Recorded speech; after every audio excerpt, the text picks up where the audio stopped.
Hi, Elizabeth. Welcome back. Happy New Year. Good to see you again. How are you? Yeah, good. Well, thanks. Happy New Year to you, Stephen, as well. It's Yeah, already February. That's I amazing. know. There's a lot going on with cancel culture at the moment. Joe Rogan's been had 70 episodes pulled down for using the N word in context to a conversation. Of course, he's obviously publicly addressed it on his Instagram. It's been talked about on Sky News Australia as well, and I'm not happy with Spotify either in cancel Well, culture. yeah, it's there are two sides to every story, obviously, but I just think that I mean, for me, Spotify, it's a different story of difficulty. It's really hard to get your stuff I'm on on Tidal. there, and Have you tried Tidal Music? no, I haven't. No, I did. I like it. yeah, and um, some of them are very good because they don't just basically take your music and do whatever you want, do whatever they want with it. Mm, But the ones that get the exposure are the ones that actually um, have less benefits for the musicians, but you get more exposure. So it's a tricky one. It's a similar sort of thing in art. There are the idea to get your art out there is to do competitions or do exhibition, apply for exhibitions, and a lot of these cost money. mm. But you know, so do you spend your money and try that lottery, or do you just do the free ones and try those lotteries? And it's a really tricky one. Same with film. The Yeah. film that we're doing, we're trying to promote at the moment that we finish the Are You Showing Symptoms? There's so many top areas where you can't apply because they have to be LGBTQ, or they have to be ethnicity related, or they have to be Mm. certain age. So yeah, the whole thing of why humans have to keep compartmentalizing themselves. That's the bigger problem than Spotify, I think. Yeah, it's going Um, on with Facebook. That's why I'm on a Twitter alternative called Mastodon, yeah, I've Webtalk, heard of that. Yeah. where people can express vaccine views without getting taken down because Facebook lost money in the stock market. Mm. Um, I really, and I don't know, Spotify had their audio app called the Spotify Green Room. They failed at that. Uh, what's next? How long's cancel culture trend going to last for? Well, it's been here since what, the 70s, since the whole after the civil rights movement, there was the whole movement of language. Like in the 70s in Mm, America, language changed dramatically, and even as like I don't know, growing up as a kid in America in Boston, um, the whole idea of whether you assume that somebody is a certain gender because of the way they look or their name, even that was being questioned, even back then. mm, So it's going. I think and then you look at the times of the 16th century, and I mean they had so many other problems, mm, 17th century with plagues and everything, but they had questions like this too, and there were always of those moments where, for instance, with the royalties, the hereditary, like you had to have an heir up to the throne, mm, and in some places it had to be a male heir, and of course that caused wars just because of mm, a gender, I should say, not agenda.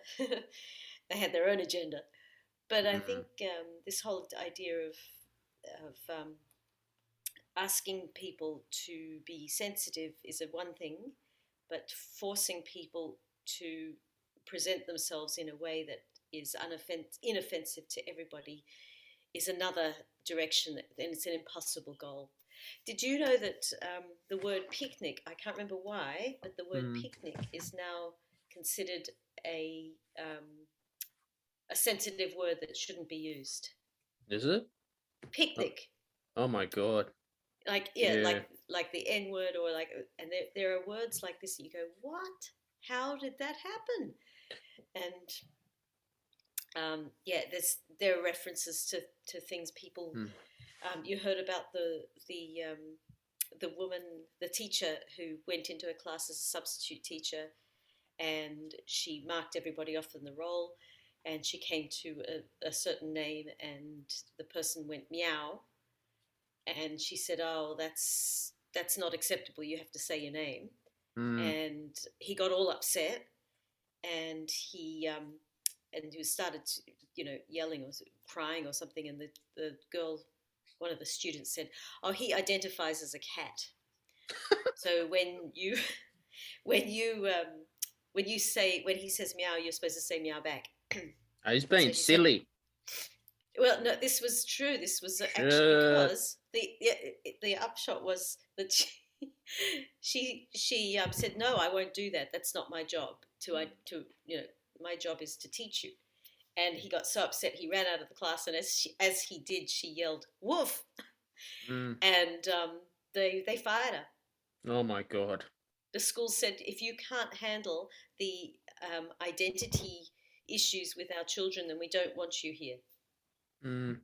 So, I mean, what kind of zoo are we getting into? Well, ask the Premier, Mr. Perrottet, what you think on the Daily Telegraph, because that's what I've been reading. He says he's Catholic, by the way. Yet well, there's the whole other issue, isn't it, with the are they going to? Did they put through that law of I can't remember, religious discrimination law or something? There was something going on in Australia. I haven't been following. I've just been dealing with the chaos here.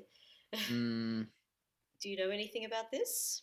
I think it's getting passed. I've got to read more into it. I have heard about it from Scott Morrison, our Prime Minister. Yeah. But I feel Australia's become a police state, Elisabeth. Like Gladys Berejiklian's gone to work for Optus. Yeah, it's yeah, exactly.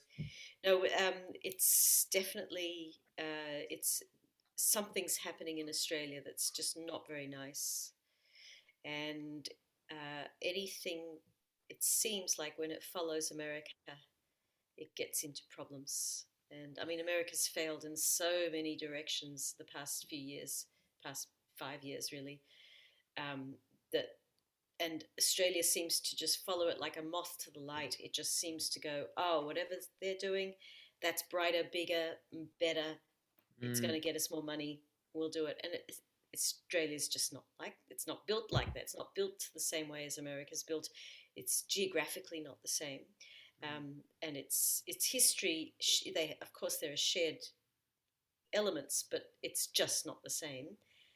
And you just don't have the same level of mindlessness or numbingness that you have in America. It's just crazy stuff over there. But Australia, the governments seem to still want to copy or imitate what goes on in America,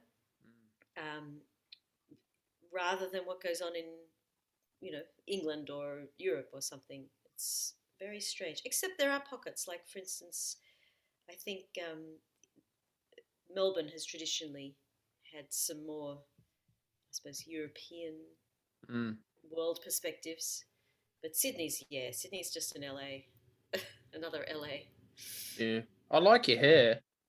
Oh, thank you. Yeah, I did cut it because during COVID there's nowhere to go get it cut, but finally we were able to. Yeah, no, Sydney has become another LA, and I'm getting fed up. Yeah. It's very sad because it's such a wonderful place. There's so much potential, and there's so much potential for cultural activities. Oh, what did you think of the fireworks? Did you see them? No, I fell asleep. Yeah, I probably would have too, but we saw them because they were at like 1 o'clock in the afternoon or something. So Mm. or 11 or something. So yeah, very very beautiful, I thought. Mhm. But yeah, it makes you wonder. There were hardly any people down on the foreshore. Mm. And fireworks aren't things you can really see on TV. It would have been so much better to have just a laser show, I think, maybe. And anyway, they'll have to think that through too.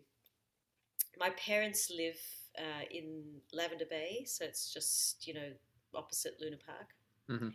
And they were basically, normally, like traditionally, their place has been absolutely packed, and the veranda is like almost falling over because everyone's looking on and everyone's all like family and friends kind of thing. But this year they were both alone, just Mm. with their cat. Mhm. So I think it's the first year that they've been totally alone um, with for since way back, like 20, 30 years. So that was an interesting experience for them. But Mm. I think there's so many things that the world needs now and they're not Mm. getting.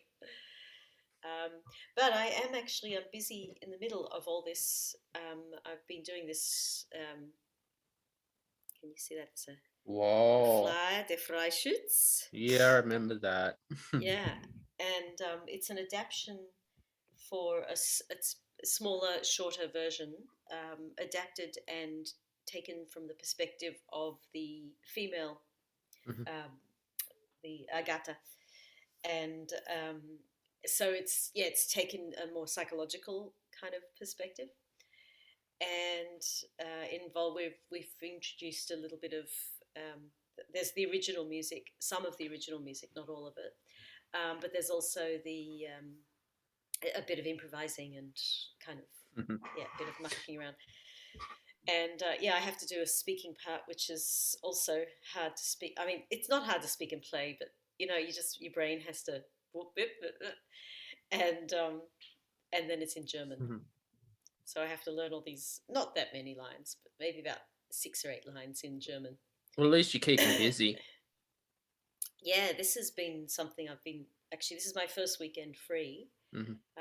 It's for the past month. We've been working every weekend on this, and the big show's on the 19th of February. So yeah, it's next weekend we have a big show, and then we have 2 more shows after that, and then then we have a break, and we go to some festivals in the summer. Mhm. Just around. And the thing with festivals here in Europe, they're just everywhere. Like you just have to kind of you have to have the time to apply, but there are hundreds of them. Like even within 2 hours distance of where you live, they're just everywhere. And so you can actually take something on the road in the summer Mm. through these festivals, and they're just everywhere. So hoping that all is well with that. Our summer's been wet in Sydney. Yeah, I know. I'm a winter person, as you know, so I'm looking forward to autumn. Yeah, it's coming soon, I think. I go hiking at least once a week. Yeah, sounds good. The hiking is that's you said a link to hikers. Yeah, it's called All Trails. Mm, That's what I use. that's cool. Yeah, we have some great hikes here. If you ever come to Austria, One it's day. it's a real hiking mecca, Hmm. and it's really beautiful. Other than that, I'm trying to contact the news media like the Sydney Morning Herald, the Telegraph to share my story. Fox And News, and Sky News what about Australia. yeah? What about what are you trying to get? What's your agenda? Just tell my story about living with a disability and doing my startup with Shills Productions and the podcast in 2020 and how COVID's affected the music industry, of course. Yeah. Now there was you. Have you checked the ABC? I'll have a look. I'll have to contact them. Because they have a thing called My Story. I don't know Mm-hmm. if you've heard of that.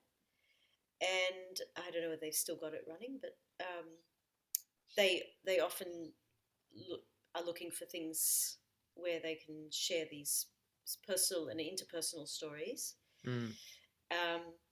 particularly if it's got an Australian kind of thing. I mean, obviously, with Australia, you've got isolation, like unbelievably different than Europe in general in normal times. But now with COVID, it's even more difficult, to get around and that sort of thing. And we want Stephen Shields on the front page of this one day. Oh yeah, absolutely. I'm trying to contact Anthony Albanese, John Howard, Dominic Perites, Clive Palmer, see if they'll come on the show. No promises. I'll do my best. Yeah. There are other people maybe in Europe as well. In England, maybe there's Boris Johnson. Ooh. Yep. But there might be some other people. I'm just trying to think of. Magique Nawaz is a very interesting person, and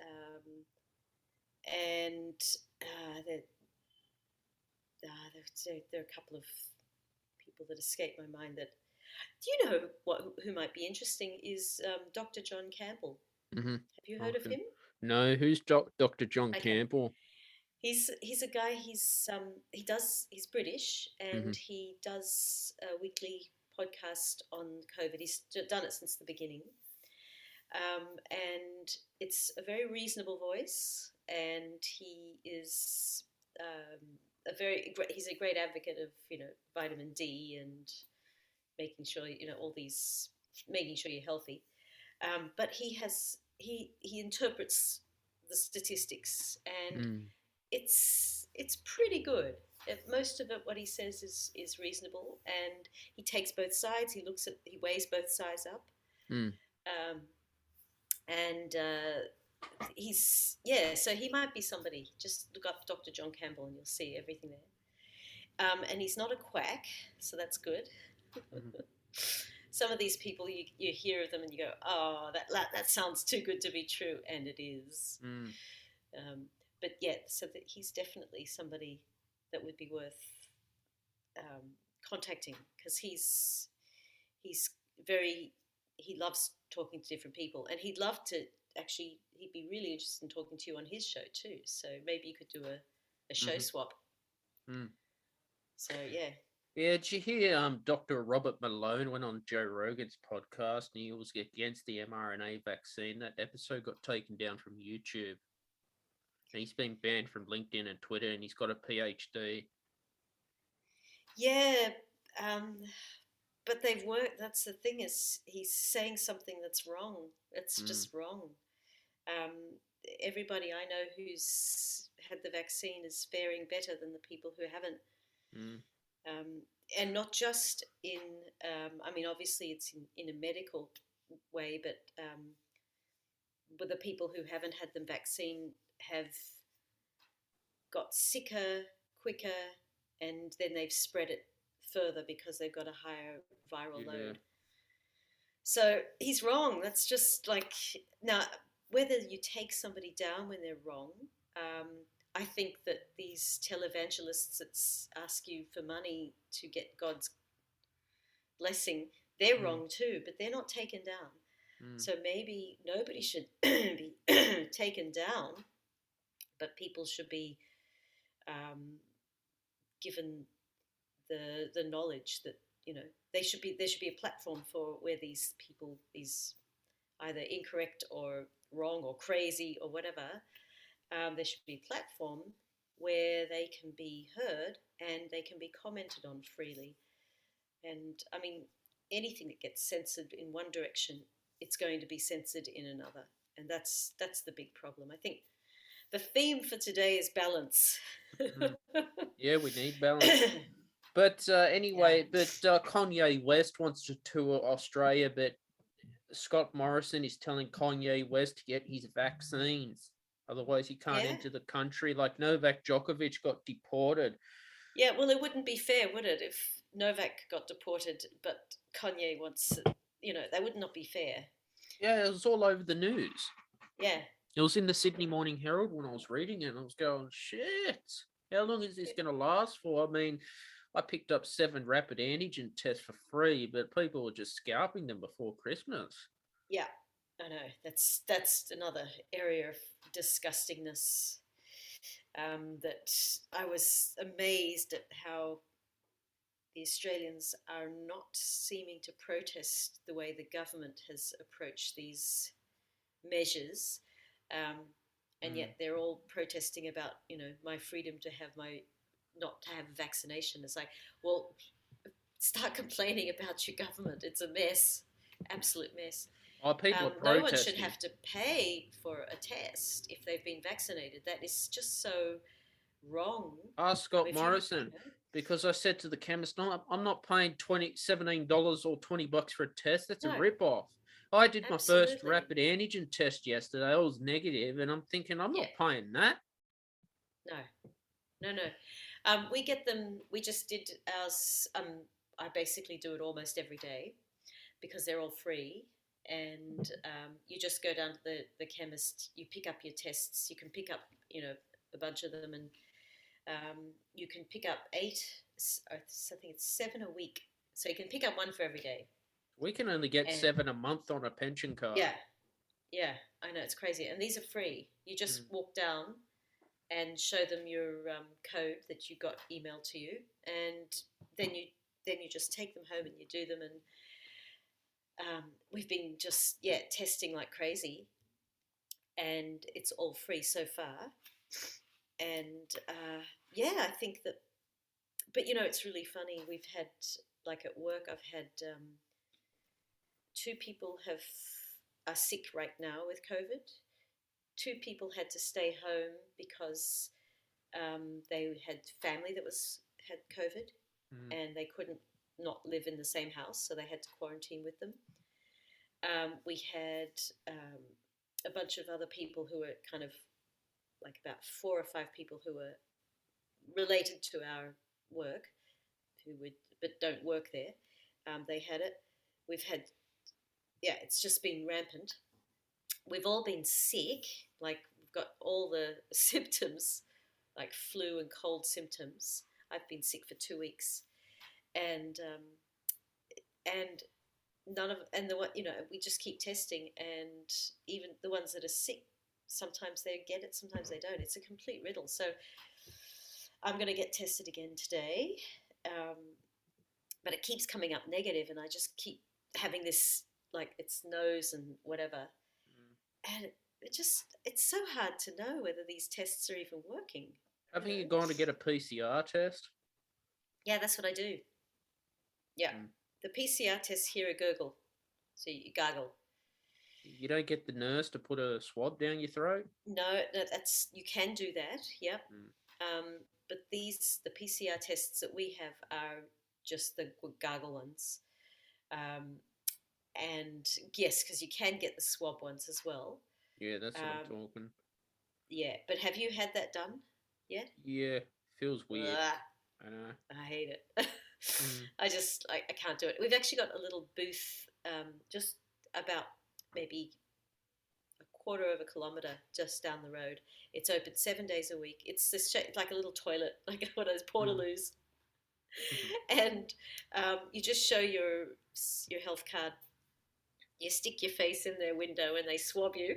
And then you just wait. It's a rapid test. So you wait for 15 minutes around the cubicle. And that's open basically not 24 hours a day, but 7 days a week, including, Sunday from 8 till 6 in the evening. Yeah. And you can just walk up, as you're walking off to go somewhere, walk up to it, get the test, and it's done. And that one is good for now, I think 48 hours. I'm not sure how they work it. But it's we have just ridiculous rules here now. For instance, if you have 2 people at school who are positive, then you close the class, but you don't close the school. If you have 2 people or more who have family who have COVID, who are positive, you don't close down the class. So you can have like 20 people in a family, COVID positive, and the class and the children go to the class every day, and it's not closed down. But you have 2 people in this class, and now they've even changed that so that only the children who are not vaccinated can't come to school. So it's like, it's very disruptive. But yeah, I mean, having said that, I mean, we're really careful and do what we can and keep the masks going and everything. But you do make decisions. Like the other day, we decided to go. John got tickets for the Zappa, the new movie, the Zappa movie, and in a theatre, a small theatre. And it was like, well, we're going into a room full of people. Yes, you all have to show your negative and show your tests and everything. We call it the green pass here. And we have a 2G rule, which means you must show whether you've recovered or that you have a fully boosted. And so yeah, we felt, okay, well, we've made a calculated decision. We're in with about 100 other people, maybe 150 people, in one room for 2-3 hours, breathing, no ventilation. That's a risk, but we took it because we really wanted to see the movie. And it's the first time we'd been out since October, and out together on a night other than work sort of related stuff, and it was so nice. So yeah, you have to make these choices. But I went and saw the difficult new Spider-Man before Christmas. I fell asleep. Did you like it? Yeah. It's just another Marvel movie. Yeah, I heard it was very good though. I haven't seen it. I haven't seen it, but have you seen the Zappa movie? It is very good. It's not new. There's nothing, if you know about Frank Zappa, there's nothing new there. But it's put together so well and it's actually put together in a way that makes a lot of sense. And it's good to hear the music loud and big space and see the visuals rather than just on your little computer screen or TV screen. And then probably the sad part about it was that it was a very honest account of his life and his music, but they didn't include his son Dweezil because I don't know if you're familiar with what happened there, but his Zappa's wife, Gail Zappa, decided that she didn't want Dweezil playing Zappa's music, his own father's music. And there was a big legal battle, and so now he's not allowed to play any of Frank Zappa's music. And he wasn't part of this movie, and yet he was a huge part of why Zappa has continued to be well known in the world. He put him back on the map in the 90s and early noughties. And we went to see Dweezil's band, the Zappa Plays Zappa band. We went to see it twice. Absolutely incredible musicians. And some of them were from Zappa's band, the original band.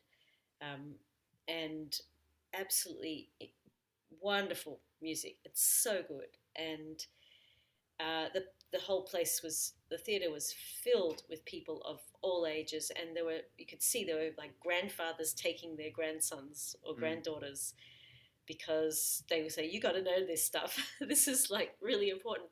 And there were, so all ages there. And it's like, yes, this is good because he's such an important American composer. And so it was a really sad part of the movie that they didn't include Dweezil. And it's like it's a classic elephant in the room. It's so obvious. Towards the end of the movie, you go, hang on, where's the thing where you see, Steve Vai playing with Dweezil and the two kind of generations meeting. It's such a beautiful thing. But yeah, so that was a not a disappointment because I knew it would happen, but that's the only part that I think the movie falls short on. But it's a fantastic movie. I highly recommend it. And so that's been, but that's one time going out because everything is just so risky. You don't know whether you're going to risk your health by going, even if you're fully vaccinated, because now in Europe we've got a lot of breakthrough cases, and partly because we have such a high rate of unvaccinated people here, the unvaccinated are really passing it on strong, and the numbers for vaccinations here just haven't gone higher. They've just stuck it around this 60% or something, 65%. People are stubborn, so stubborn. Yeah. So yeah, I don't know what'll happen over the next few months, years. Yeah, exactly. But yeah, it's and then the other part of the equation is what's happening with all these trucks and these blockades.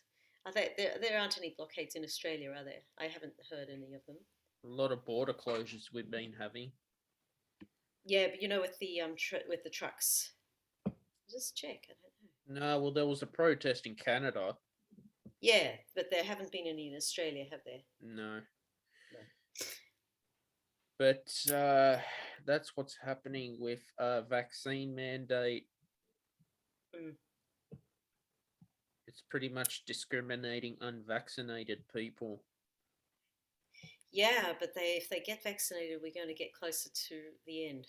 So again, it's like people should have their opinion, should be able to voice it, their concerns. But if they don't get the vaccination, they're wrong. It's just science has proven already that that we've protected ourselves if we're vaccinated. It's just it's just it's proven and proven and proven to the best of humans' ability. And that's all we can ask for is human ability to prove itself.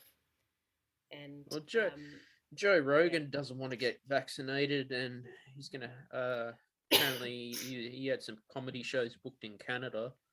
They require a vaccine passport. Yeah, this is happening now. Yeah, he's recovered from COVID-19, but he apparently you hear it on Fox News. You're building antibodies to it, and if you get vaccinated with antibodies, you can make it worse. Now, it wouldn't surprise me if Dr. Fauci had something to do with building this virus in a laboratory. Oh, no. Mm-hmm. No, I don't think there's anybody would have... I mean, he's been... No, there's no way. He doesn't even have that kind of capacity. That he doesn't have that power. The only power he has is that he's been able to get on to the media in America. I mean, they let things go in America. They didn't protect soon enough. The media started to rage about freedom of speech, and they started to politicize the vaccine. And so all that information is actually misinformation.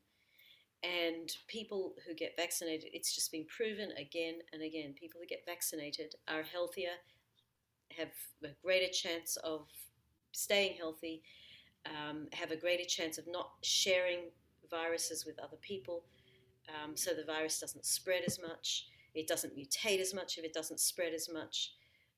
It's just like the science is on the table, and all we have to do is choose to take it or not. And I think anybody dancing around the edges saying, oh, but maybe this, maybe that, no, yes, there have been some problems with the vaccines with people.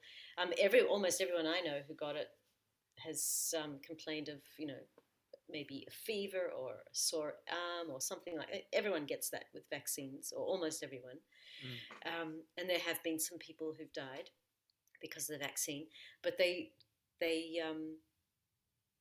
only, when that is zhooshed up into a media frenzy, like, oh, we can't have the vaccine because it's dead, people die. They don't take into account the person's vulnerabilities already, and they don't talk about the fact that this person was already sick, or this person already had a problem, or it was found out that this person had a problem and they didn't know. And that's the risk you take as well. But you take that risk when you get pregnant. You take that risk when you walk across the street. You don't know what's going to hit you. These are risks, but the risk is so low that we take them. Like, our risk of going to the movies was probably pretty low because no one was talking. So breathing would have been low. Everyone was wearing a mask. We'd all been shown our test. So we have to trust the system works to that degree. But that this, for instance, that risk as opposed to going to a party with masks not on, everyone drinking and dancing and breathing all over you and sweating all over you, and not having any way of checking whether somebody is vaccinated or not. That's a different type of risk that even if you're vaccinated, it's not a safe one. So yeah, it's important that people share their fear and their worries and their concerns, but it's not.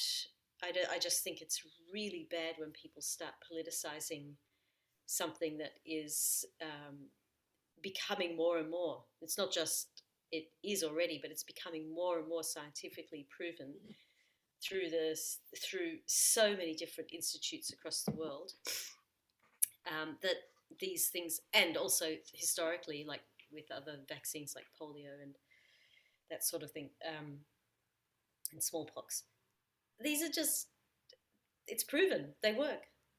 They don't kill us, and they are better for us than not having them.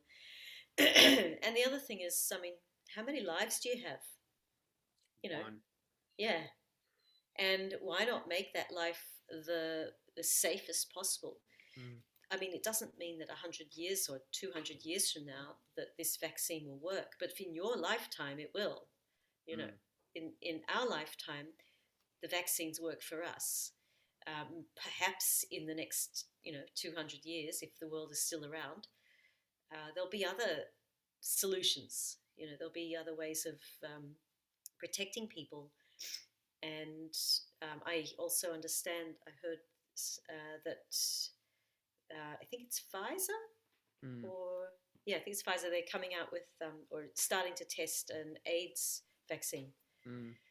So that's just been, how long has that been running? That's been going since the 80s, and they think they've found something that's going to be a vaccination. Now, if that gets politicized, can you imagine the number of people who won't be benefiting from that? Particularly because it's a disease that was rampant or more prevalent in the drugs and homosexual parts of society. It's like, oh my gosh, can you imagine how politicized that's going to be? Well, it was in the 80s with Dr. Anthony Fauci. Yeah, but they didn't know any better. So we've learned. People know now that actually it's not a disease of gay men. It's actually a disease of sharing blood and body, like basically sharing blood. And the only two ways you can do that is when you have very delicate tissue, touching very delicate tissue, which can cause problems, abrasions and problems that way, and drug use. So, which is, but we know that now. We didn't know, no one knew anything in the 80s and in the 90s. It was like, it was just such a shocking time. And it killed the nightclub industry. It just killed it. And which tells you a lot as well about how important the role that gay single men with high incomes, how much they were actually contributing to society, because they had disposable income, and then suddenly their way of spending their money, their choice of spending their money, was not available anymore, or was available in a very dangerous way, and the industry collapsed. And so, those great little nightclubs that used to be around Sydney,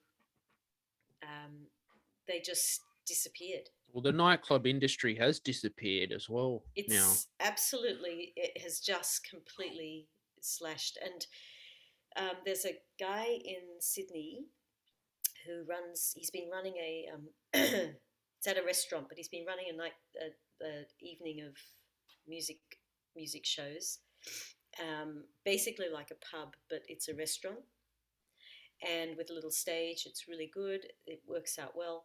He has a lot of rock and funk and jazz, but sometimes some classical music. And he's somehow managed to keep it going beyond the COVID, and it's back in. He's able to continue it.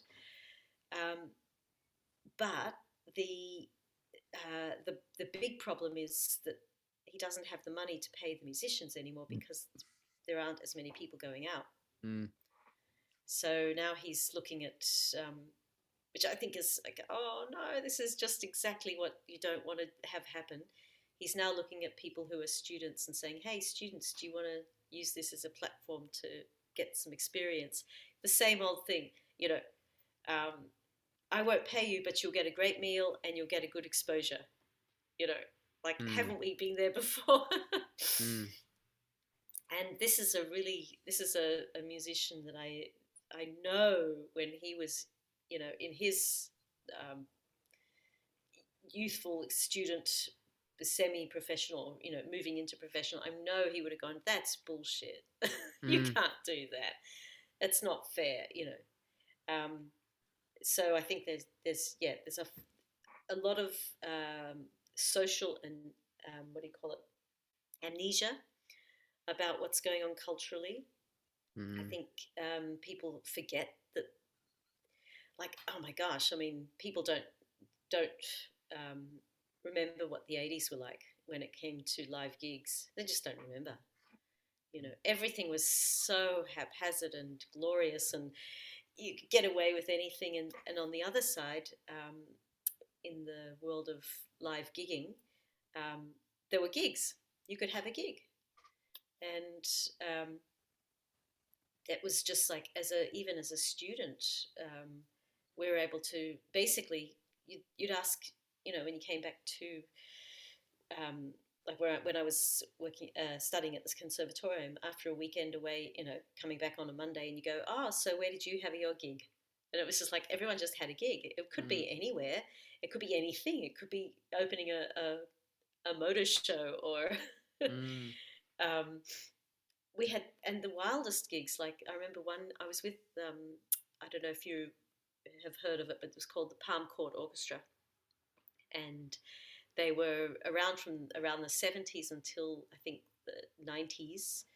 And but I was with them for a short while, and the strangest gigs. For instance, one time we had over at Fort Denison, and the only way to get there, for some weird reason, was a little barge that had no rails.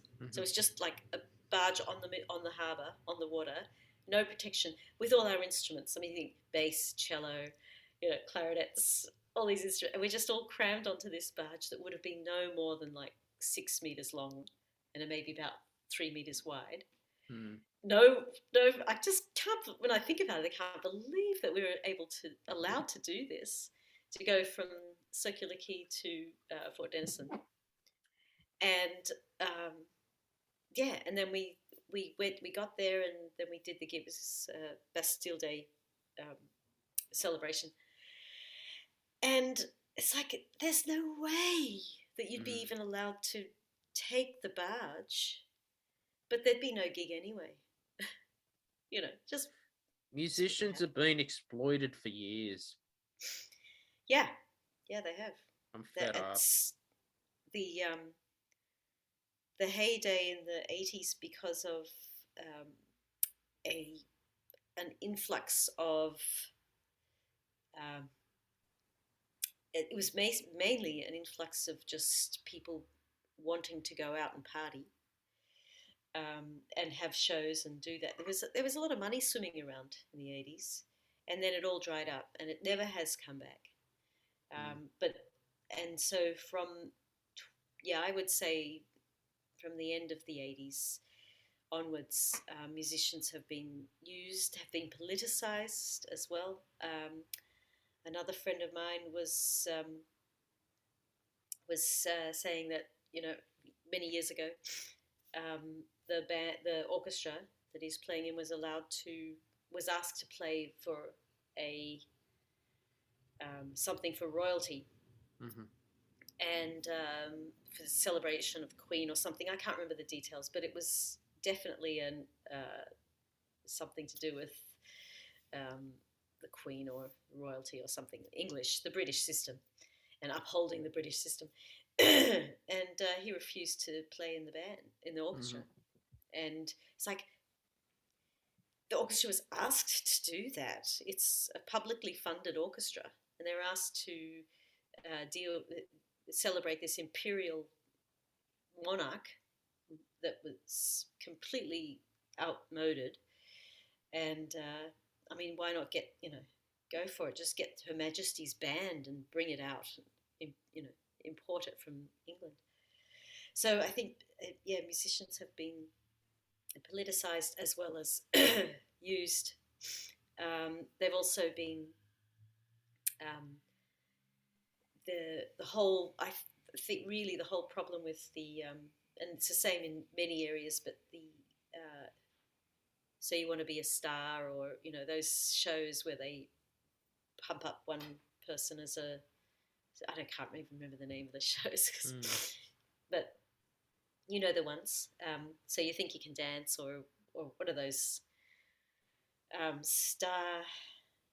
I can't remember the name. Australian Idol. Yeah, Idol. I mean, what's that? If somebody is going to do well and they end up winning that show, that's one person they've invested all that money. So of course that person has to do well. They have to make that person do well. It would be ridiculous if they didn't, and it would be a waste of an investment. But now that's become such a part of at least the recent culture, that people are actually, if you don't make it in Idol, then you're not worth looking at, not worth listening to. And I think that's the mentality, that you've got to be at the top of the heap as a singularity, and the illusion that you've done it all by yourself it's absolute castles in the sand, because everyone who makes it there are bunches of people who've been supporting them financially, screwing them financially, doing anything they can to get some, a bit of stuff from that person, and then the world looks on like, oh, we chose this person, he or she's the chosen one, and music isn't like that. You don't have one person and then something vague underneath.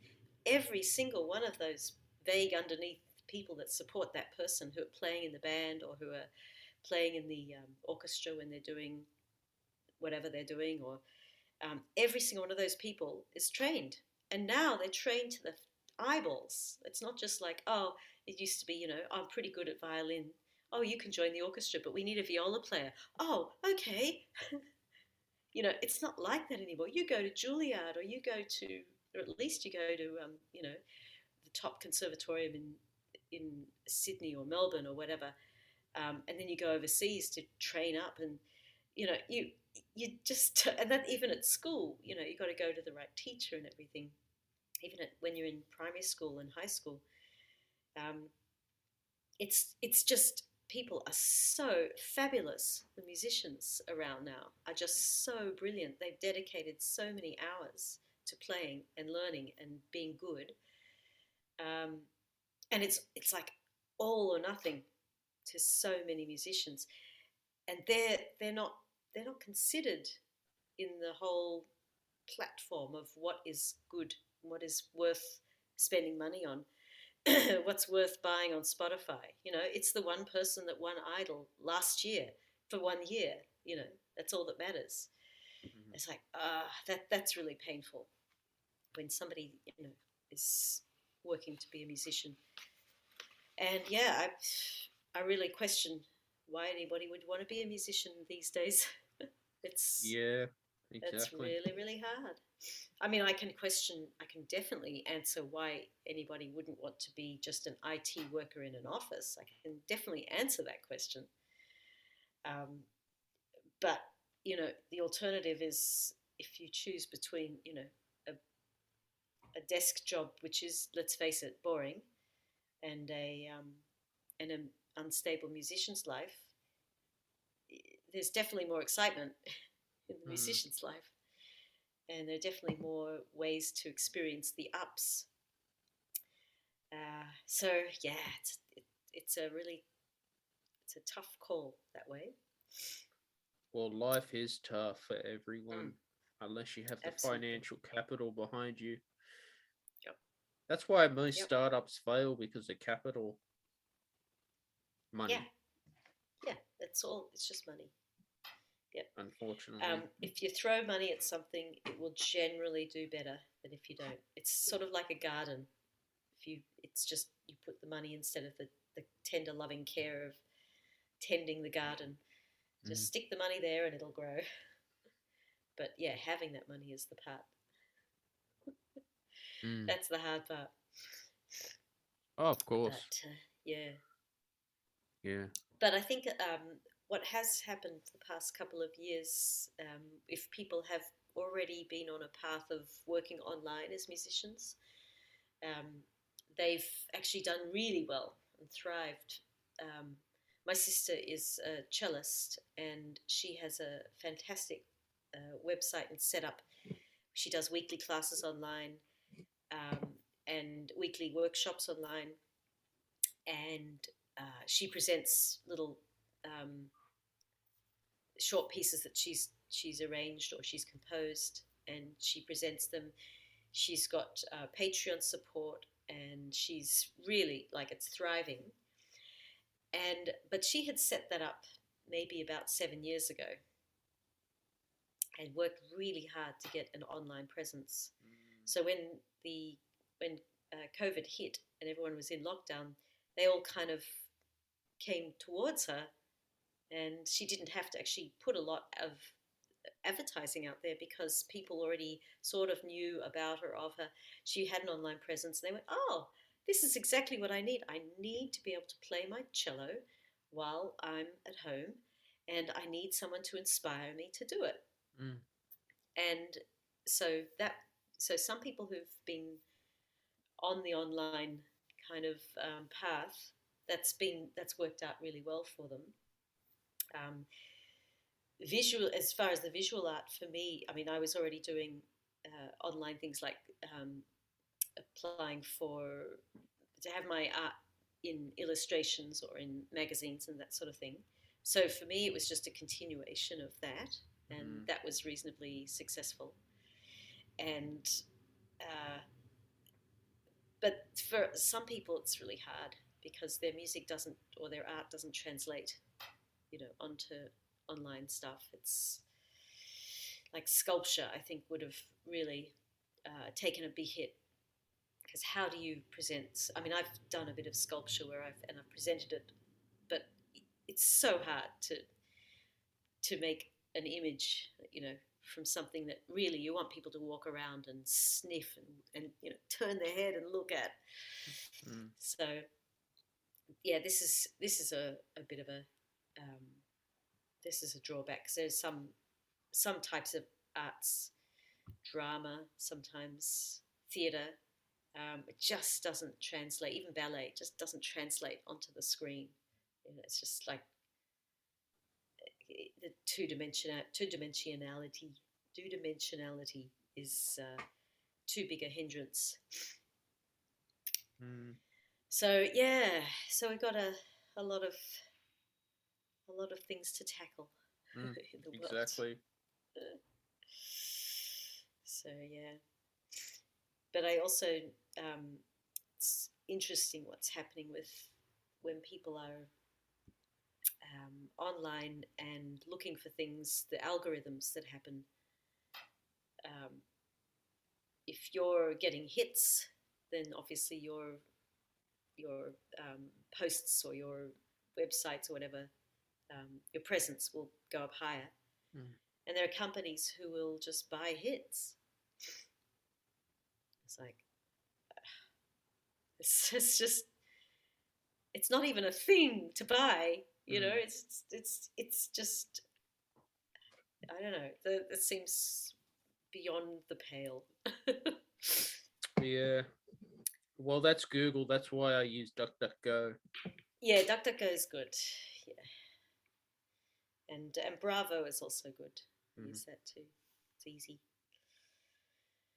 So anyway, I'm going to have to go because my nose is blocking up.